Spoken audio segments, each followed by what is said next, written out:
los españoles al territorio que hoy se conoce como el departamento del Meta, entre el río Upía y el río Guayavero, se identificaron unas comunidades humanas que se denominaban como guayupes. Para los años 1984, Santiago Mora e Inés Cavelier realizaron algunas investigaciones arqueológicas en Acacías, en donde identificaron material cerámico datado hacia el 1600-1500 después de Cristo. En ese sentido, se denominó a todos los hallazgos de este periodo como el periodo el estilo guayupe.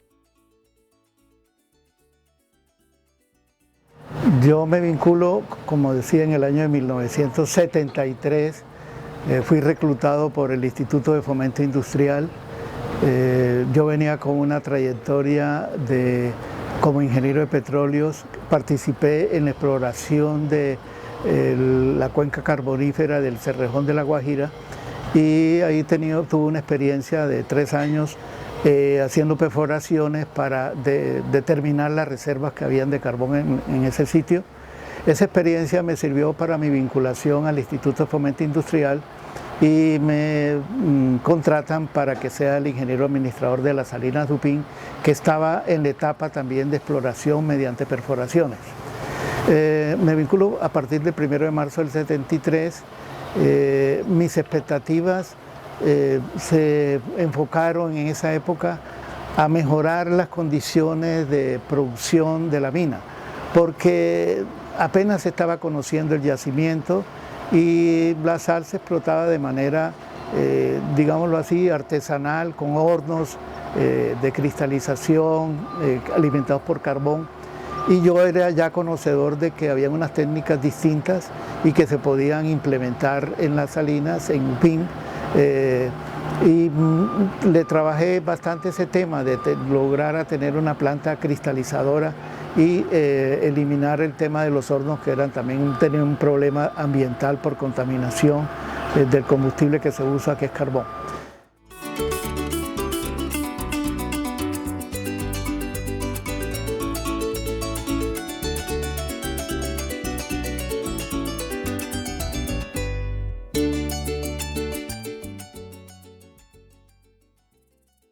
Yo entré también a Salinas y me tocó al horno. Eso era serio.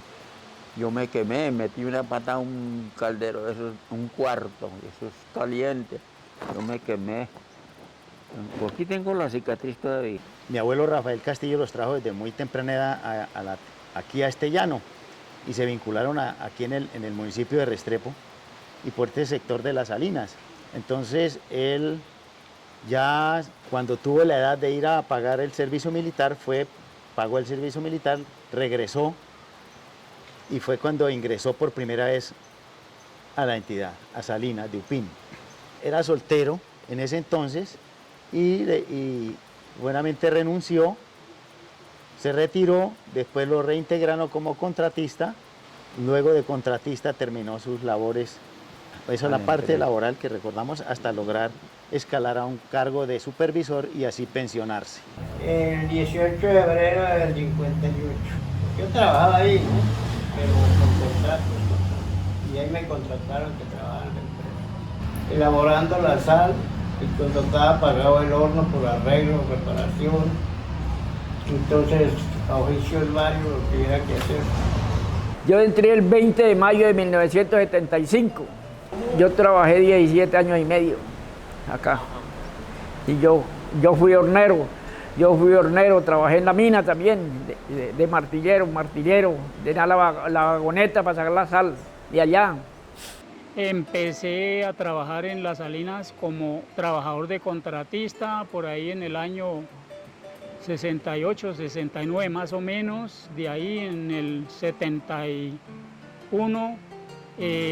ingresé directamente a la empresa y me desempeñé en un principio como trabajador en oficios varios, de lo cual me tocaba pues lo que tenía que ver con oficios varios, pero sí, como el personal de hornos, sabía que no podía faltar los equipos completos, casi siempre me tocaba hacer reemplazos en los hornos y hacer tareas como hornero o como auxiliar del hornero. Yo era el mandadero de la casa porque cuando no faltaba uno en el horno, que fuera como manejar al horno, otros días que fuera a manejar en la volqueta, otros días que fuera a pagarle a los médicos, a Villao. Todos esos oficios, bendito mi Dios, me tuvieron mucha confianza. Y hoy en día digo gracias Dios mío porque del pago de los médicos hubo muchos honorarios de los médicos que le agradecían a uno y le dan a uno una gratitud. Tome una botella de whisky de agradecimiento pero no, hermoso, eso era hermoso de que era gratitud. Llegué a la empresa Salinas en el año de 1980, exactamente el 29 de mayo de 1980. Mi primer trabajo en esta empresa, IFE Concesión Salinas, fue en el túnel, minero auxiliar. Ese fue mi cargo como minero auxiliar desde el 29 de mayo de 1980 hasta el 1 de julio de 1982.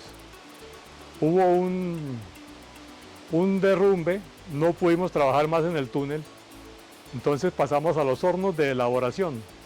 Desde ese entonces, desde junio de 1982 hasta noviembre de 1992, estuve como hornero en el proceso de cristalización y evaporación de la sal. Yo trabajé 15 años con el IFE y el resto fue en contratos, más o menos 27 años trabajé con. Claro que primero, así como mira ustedes aquí, esos eran potreros, eso aquí llamábamos helato, porque eso era lecherías. Y entonces a mí los primeros días, los primeros meses, me mandaron para el hato a ordeñar, a ver el ganado. Y tanto que recuerdo que esto aquí para arriba, nosotros sacamos el ganado y había una vaca que se llamaba la Diabla. Y esa, todo el mundo se escondía porque era que chocaban. Y la gente que estaba por ahí así, arriba, pues eso era mucha gente, los que vivían. Y eso pasaba esa vaca y todo el mundo se escondía. Y nosotros como de a caballo, entonces. Y después me mandaron a la mina. Y ahí trabajé un tiempo. Después al horno. Ahí trabajé como fogonero, como hornero y ayudante de horno. Trabajé todo ese tiempo. Cuando era pequeña, pues sabía que existía las salinas de Upín, porque allí trabajaban muchos padres de mis compañeras de estudio, de mis amigas de infancia, y tuvimos esa permanente conexión con todos los de Salinas. Transcurrió el tiempo, nunca imaginé que yo iría algún día a trabajar en Salinas. Se presentó la oportunidad, era doña Clelia Alcántara de Castillo, la profesora de allá, una gran amiga, unos grandes amigos, y por ello me entero que hay un cupo vacante para la escuela y me presento. Dentro de 10 participantes fue elegida mi hoja de vida, y a partir de ese momento, en el año 1962, empecé a trabajar con Banco de la República, Salinas, pero con Banco de la República.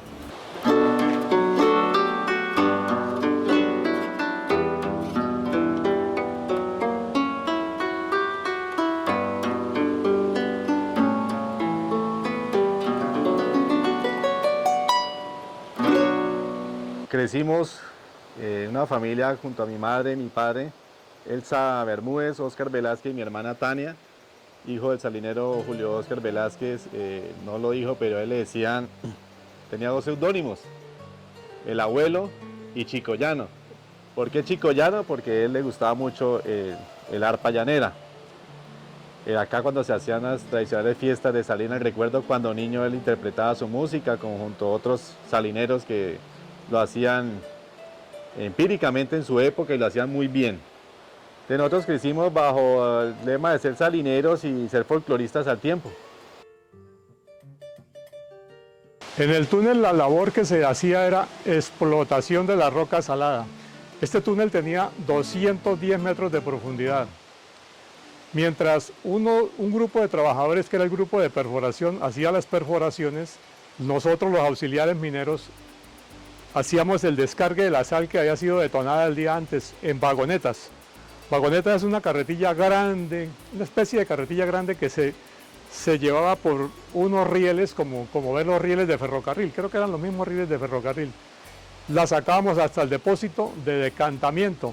Decantamiento es donde se le hace la saturación a la sal, donde se diluye la roca salada para convertirla en la salmuera que va para los hornos de producción, de elaboración. Este proceso se hacía en 10 tanques continuos. En el primer tanque descargábamos la roca salada y lo llenábamos de agua. Y tan pronto se iba diluyendo, ella se iba de tanque en tanque. Cuando llegaba al tanque número 10 ya era una salmuera limpia, apta para el proceso de cristalización en los hornos. Entonces ahí ya se le entregaba a los tanques de depósito de los hornos. Eso es un horno que hacen de 24 tiros, 7 calderos por el lado. Entonces, el que le echa fuego al horno son 2 horneros, 3, pero 2 manejan 2 tiros, cada uno de 28, 11 calderos. Y el ayudante maneja 3 por allá y 3 por acá, son 6, son 28 calderos. Y ahí eso se cocina, en agua santa. Viene de la mina en depósito, elaborándola hasta que llega al puesto donde se consume. Y ella hierve cualquier 3-4 horas según los grados que tenga, porque esos grados, la buena es de 24 grados. La maluca es 19 o 20 grados, que hierve un caldero y ya no se pega, la despega. Y ella hierve por ahí 3-4 horas y se seca como un arroz, ya paulada. Y ahí entonces hay un puente de unos bloques de palo como de 10 centímetros, los palos.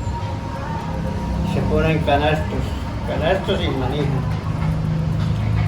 Y ahí lo que es el fondo en las 2 cochas que uno tenga. A veces hay a 11 canastos, a veces a 8. Según los grados, porque eso ven los grados de la guasal. Los grados de la gasal buena son 24. Cuando hice el primer turno aquí en el horno, yo me tocó entrar así con ropa civil y botas de caucho. Y el doctor Carrillo fue el que me llamó, yo llegué allá en el puente, me llamó que porque hiciera el turno ahí, ya eran como las 8:30 de la mañana. Y uno tenía que recibir el turno a las 8 de la mañana. Tenía que levantar como unos 25 canastadas de sal a la banqueta. Entonces ya entró allá y ya los horneros ya habían levantado la sal de ellos y me tocaba la mía. Mis calderos estaban todos completamente secos para bolearle pala.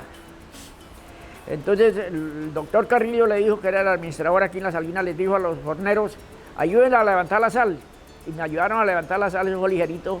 Y yo me metí a bolearle pala a los calderos, pero yo ya sabía canastear, porque yo cuando estaba en tiempo del almuerzo yo me iba a practicarme. Yo ya sabía, porque como eso tocaba hacer una canasta de sal y le metía y poner el canasto para hacer la otra. Yo, o sea, se hacían arrumas hasta de 12 canastadas, 12, 13, 15 canastadas.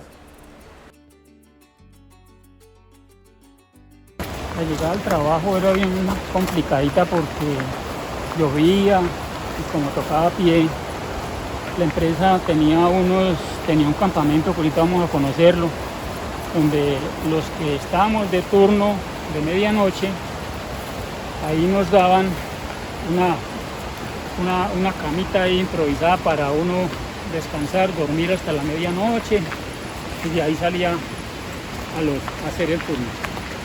Sí, a la hora que, como los turnos eran de las 4 a las 12 de la noche, de las 12 de la noche hasta las 8 de la mañana, y de las 8 de la mañana hasta las 4 de la tarde nuevamente, entonces ese grupo de personas había que estar ahí en esa hora, o está. Entonces así lloviera o como fuera, nos organizábamos con un plástico, con lo que fuera, y bueno, vamos al trabajo. El primer turno que hice, cuando me fui a bañar tenía empollado todo este pie, los pies de aquí para adelante, porque yo entré así con bota de caucho a hacer el primer turno. Entonces yo me bajé para donde recostaba uno de los barretones y me quité la bota y tenía media botada de agua y la volqué así por delante del doctor Carrillo y me dijo, me consigue unos guayos y un overol porque son 3 turnos que tiene que hacer aquí. El horno 5 era muy bravo, Virgen Santísima, eso ahí lloraba la gente, se renunciaban, era muy bravo. El caldero tiene 2 palos como de 10 centímetros de grueso, de puentes para poner los canastos que le saca la sal. La guasá llega a los calderos de un calentador, claro que antiguamente no era calentador como que hoy ya había. Entonces, ese proceso como le cuento, buen carbón, buen trabajador, por ahí 2-3 horas sale la cocha, cada cocha. Y si está bueno el grado, 23, 24, produce por ahí más o menos lo que le digo, 10 o 11 canastos. Ahí va los de abajo, los de arriba por menos, porque todo no va hasta el cuarto caldero. Produce 10 o 11 canastos. Pero si la guasá está buena, claro. Hay veces rebaja porque llegan para sacar agua, la sal, echar al depósito donde le satura la guasá. Entonces ya llega por allá a 18, 20 grados. Existía algo que se llamaban los almuerceros, que eran los niños del pueblo que hacían lo que hoy hacen los domiciliarios. Entonces se traían en portas, porque se llamaban portas, eran metálicos, y en esa les mandaban las personas el almuerzo o la cena a los mineros, sobre todo el almuerzo. Y pues había un almuercero para mi papá, mi abuelita le mandaba, pero también cuentan mis primas que muchas de las veces bajaban los obreros y les decían, pues llamaban a la finca, que es sobre la carretera, y les decían, señora Mercedes, que por favor le mande a don Marceliano la cena porque a él le tocó seguir trabajando. Entonces mi papá podía durar, hay veces hasta 24 horas aquí en el horno, a unas temperaturas altísimas, altísimas, porque se cocinaba era con carbón que era traído de Cundinamarca. Imagínense ustedes que a mí me pensionaron, o me obligaron a pensionarme prácticamente a los 45 años, cuando estaba dando lo mejor de mi vida, mi experiencia. Pero llegó un aspirante que era sobrino casado con una sobrina de la gobernadora de Bolívar, del Elvira Facio Lins. Entonces necesitaba meter al esposo de la sobrina de administrador de Galera Zamba. Vino un doctor de Bogotá, de la dirección de Salinas, y nos dijo, esto se acaba, la empresa va a tomar los obreros y el manejo. El último administrador que tuvo, el último, ya penúltimo toque fue, que vino de la costa y comenzó a traer sal marina de por allá. Entonces eso le dio mucha caída a la empresa. Que no, que eso renunciáramos, que eso nos retiráramos, que él mismo iba a coger después eso y que nos recibían, que no sé qué y que no sé cuándo. Pero eso no pasó nada, eso no se llegó ese día, que nos volvieron a rehabilitar y toda esa vaina.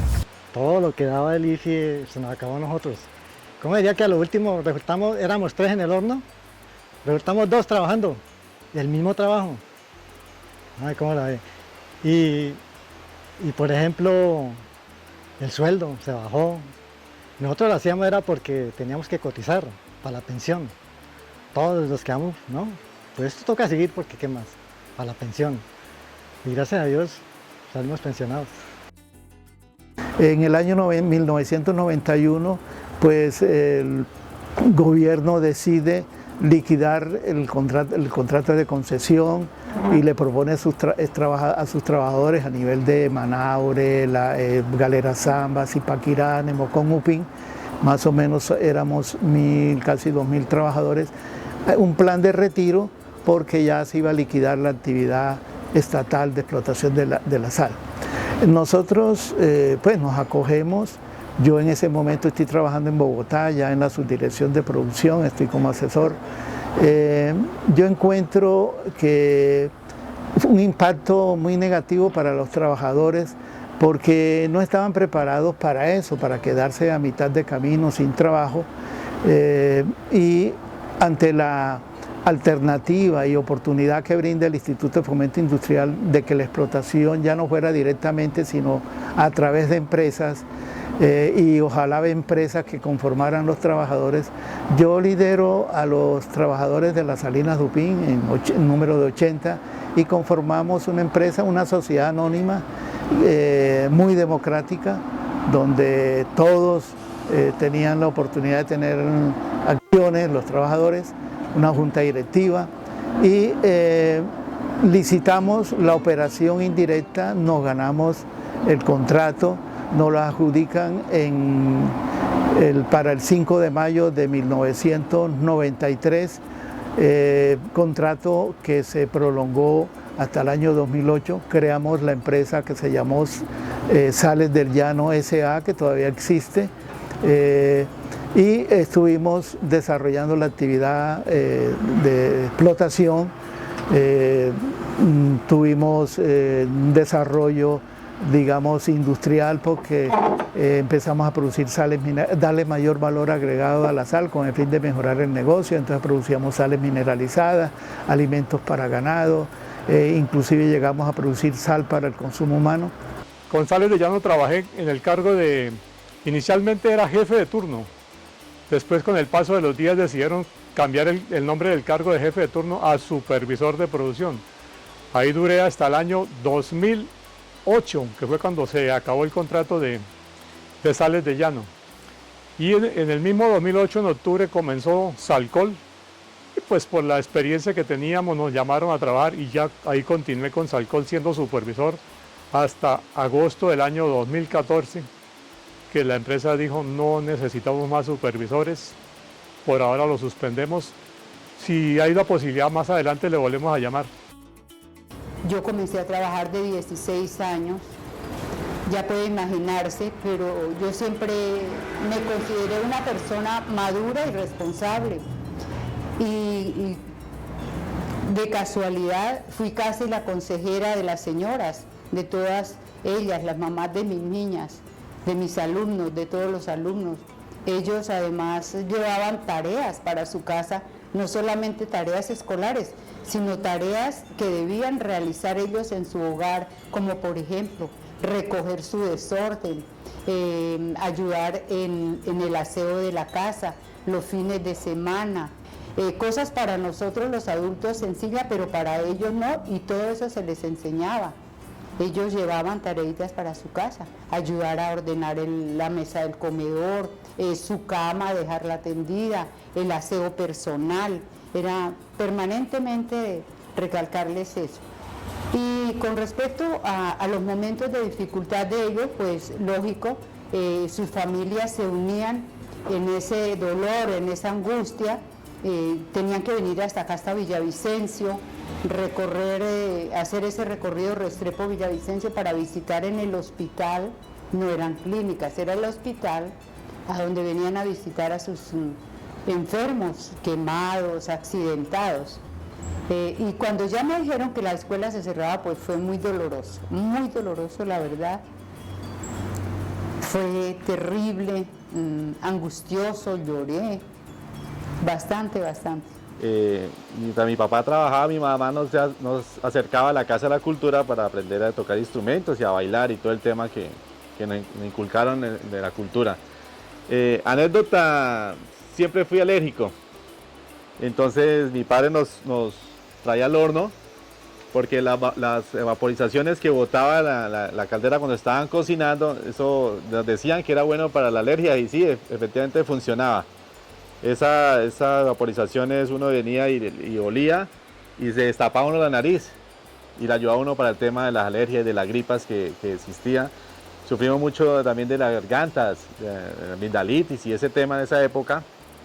Y consumíamos el aguasal y con eso hacíamos infusiones y para los dolores de garganta. Para nosotros como niños era muy bonito venir un domingo a que los papás compraban una roba de carne, porque pues era como el paseo dominical. Estoy hablando de la época en que Restrepo no tenía piscinas, no tenía estaderos, no tenía nada, ¿sí? El comercio realmente lo movía a Salinas.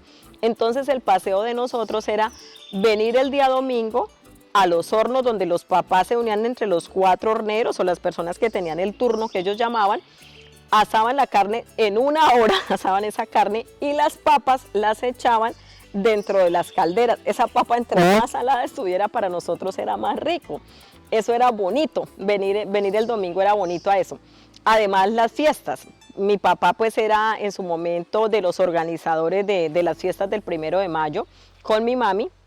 Además hay otra historia muy bonita y es que mi papá siendo hornero, mi mami llega a trabajar al casino y es ahí donde se conocen y pues se casan y producto de ello estamos 3 hijos orgullosamente hijos de salinero. En la parte familiar, él nos cuenta y lo que él recuerda, en los años 58, 59, se conocieron con nuestra querida madre María Oliva Gómez Ruiz, que en paz descanse, quien fue un motor especial para la familia. Y allí en este matrimonio que ellos, en sus vidas que unieron, nacimos 6 hijos, 4 hombres, 2 mujeres. Fue una época hermosa de familiaridad, de cosas buenas que las lleva uno en el alma, que no se olvidan, porque eso fue algo que para toda la familia, todos nuestros hijos, se criaron allá en un ambiente sano y son todos hombres y mujeres sanos que han hecho sus vidas y no conozco, como hizo ninguno que haya tenido problemas ni que cosa parecida. Trabajando como jefe de ellos, yo siempre me estuvo muy al nivel de ellos, o sea, como mis hijos se trataban con los hijos de ellos en la educación, en los juegos. Celebrábamos fiestas de cumpleaños, la fiesta de la empresa del 1 de mayo, las navidades. Entonces era un grupo humano muy relacionado a nivel familiar. Fuera de eso desarrollamos actividades, a mí siempre me gustó el deporte, el fomentarles el fútbol, el básquetbol, a los niños, a las esposas de los trabajadores, a los mismos trabajadores, e inclusive en la jugada de billar allá en el campamento teníamos mesa de billar y entonces hacíamos nuestros campeonatos y toda la relación entre todos a nivel muy amistosa, muy tranquila. Eso aquí era la tienda donde se conseguía de todo. En aquella época, pues las calles destapadas, no había la energía que hoy en día se aprecia o se tiene, sino era una planta de energía que el pueblo tenía, que la prendían a las 6 de la tarde y la apagaban a las 10 de la noche. ¿Por qué era tan concurrida esta tienda? Porque era un punto de encuentro de todas las personas que venían, especialmente cuando llegaban de las salinas de Zipaquirá, de las salinas de Nemucono, de todas partes. Llegaban siempre aquí a esta tienda a servir de mucha ayuda, orientándolos y ubicándolos en el pueblo. Aquí esta era la tienda que en ese entonces yo le venía comentando que la energía era una planta de 6 de la tarde a 10 de la noche, nada más que alumbraba cierta parte del pueblo. Y entonces acá se conseguía a toda hora bebidas frías, los refrescos, los helados, porque mi papá y mi mamá tenían una nevera que funcionaba con petróleo.